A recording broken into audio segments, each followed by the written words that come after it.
ಕೆಲಸ ಕಳ ಮಾಡ್ದ ಕೆಲಸ ಹೇಳಿ ಮನೆ ಬರವ ಮನೆ ಮನೆ ಬಾ ಮನೆ ಸಂಜೆಗ್ ಬರ್ಲೇಬೇಕಲ್ ಮನೆ ಉಣಾಕ ಯಾವಾಗ ಐತಿ ಅವಸ್ ಮಾಡಿ ನಿನಗ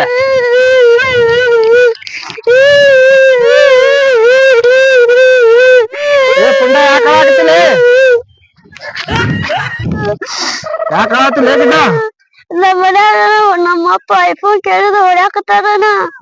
ಐಫೋನ್ ಕೇಳ್ತ ಎಲ್ಲ ಅದಕ್ಕೇನಾತು ನಮ್ ದೋಸ್ತ ಮನ್ಯಾಗ ಒಂದ್ ದಿವ್ಸ ಊಟ ಬಿಟ್ಟ ಐಫೋನ್ ಕೊಡ್ಸ್ತಾರ ನಮ್ ಮನ್ಯಾಗ ಊಟ ಬಿಟ್ರೆ 4 ಕಿಲೋ ಅಕ್ಕಿ ಉಳಿತಾವ ಅಂತ ಹೇಳ್ತಾರ ನಮ್ಮ ಅಪ್ಪಾರು ಯಾಕೆ ಟೆನ್ಷನ್ ತಗೋತೀವಿ ಬಿಡು ನಿಮ್ಮಪ್ಪ ರಾತ್ರಿ ನನ್ ಕಡೆ ಕುಡ್ಯಾಕ್ ಬರ್ತಾನಲ್ಲ ಅವಾಗ ಹೇಳಿ ನಿನ್ಗೆ ಐಫೋನ್ ಕೊಡ್ಸಕ್